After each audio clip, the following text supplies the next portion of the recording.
يعني في الحقيقة الخطاب هو خطاب محلي ولا يوجد فيه أي جديد كما ذكرتم، وأنا أؤكد على ذلك.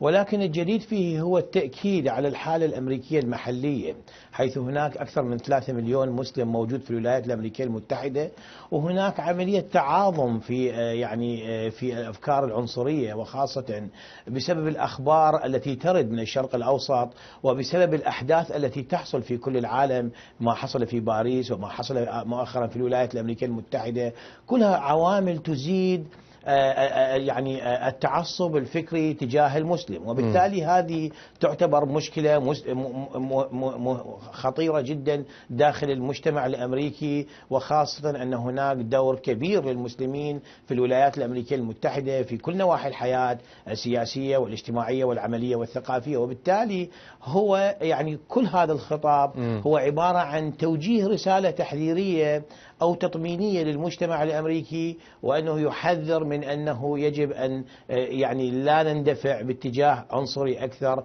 وفعلا يعني هذا الخطاب بدت بوادر حقيقية لهذه التأزمات. فاليوم مثلا في مقالة للدكتور جيمس زوغبي رئيس المعهد العربي الأمريكي، وهو شخصية أمريكية معروفة مولود في الولايات الأمريكية المتحدة، يتحدث عن موظفين في المعهد العربي الأمريكي كيف أنهم اليوم لم يرتدوا الحجاب بسبب تخوفهم وتعرضهم للتهديد في الشارع، بسبب هناك من هو يعني يرفض الحجاب ولأنه يؤشر إلى أنه يعني أنك مسلم.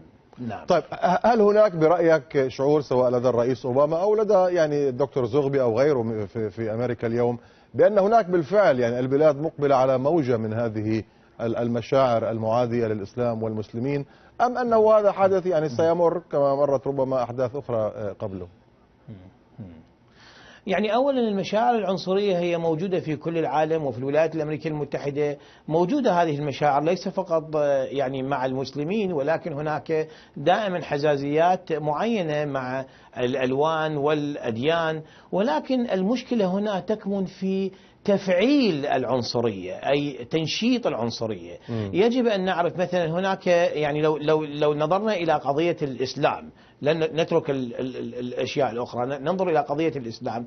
هناك مؤلفات كثيرة وكتب تصدر من كتاب يذهبون شهر شهرين إلى الشرق الأوسط كمراسل، ويؤلف كتاب عن آيسيس أو عن الإسلام وكأنه يعني خبير استراتيجي وهو لا يعرف شيئا عن الإسلام، مجرد زيارة 3 شهور إلى سوريا والعراق ليؤلف كتابا موجود في المكتبات الأمريكية، ويقوم القارئ الأمريكي بقراءة هذا الكتاب ويستنبط أفكاره من شخص لا يعرف إطلاقا ما هو الإسلام. هذا واحد.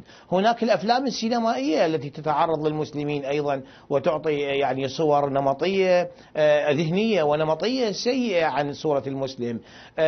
إضافة إلى ذلك يعني الأحداث التي تحصل الآن في الشرق الأوسط وفي باريس وفي الولايات الأمريكية المتحدة لا يوجد فاصل ما بينها أن هذا مسلم. نعم، ولكن دكتور هيثم يعني صحيح هي صور نمطية وهي منتشرة، صور مقولبة عن الإسلام والمسلمين ليس فقط في الولايات المتحدة وإنما في كثير من الدول الغربية، وتأتي هذه الأعمال كما جرى في سان برناردينو لتثبت هذه الصور النمطية لدى المواطن الأمريكي العادي. نعم هذه هي يعني تفعل وتنشط الصورة النمطية، لأن هذه الصور النمطية يعني هي تموت بالتدريج من خلال التعامل مع الآخرين. نحن مسلمين هنا ونتعامل مع الآخرين، وبالتالي نعطي انطباع بالعكس إيجابي على كثير من النواحي في نقاشات متعددة. في أحد الولايات الأمريكية مثلا تحدث معي أحد الشخصيات عن أنه أنا مررت بحالة سيئة مع المسلمين في كذا مكان في بلد مسلم عربي. قلت له نعم، وهذا حصل معي تماما في نيويورك. هذه لا تؤشر على أن المسلمين والأمريكيين سيئين، وبالتالي نعطي صور إيجابية. ولكن الأحداث السلبية كهذه التي تجعل الإنسان البسيط الأمريكي الذي يتلقى كل معلوماته من خلال شاشة التلفزيون أخبار مقولبة ثابتة لا تتغير، ليس لديه خلفية، ليس لديه معرفة، ليس لديه ثقافة بالفكر الإسلامي أو خلفيته، وبالتالي هذه الأحداث التي تحصل تنشط هذه العنصرية، خاصة عند الذين أقول لهم بصراحة الجهلة بالإسلام. هناك مشكلة أكبر وأعمق كذلك، يعني هناك من ينظر إلى الإسلام، وهناك أغلبية يعني من تنظر إلى الإسلام على أنه ليس دينا بل هو أيديولوجيا سياسية. وقد تعمقت هذه النظرة يعني أنه أيديولوجيا سياسية أكثر مما أنه دين، خاصة بعد يعني ظهور ما يسمى بالأحزاب الشيعية والأحزاب السنية.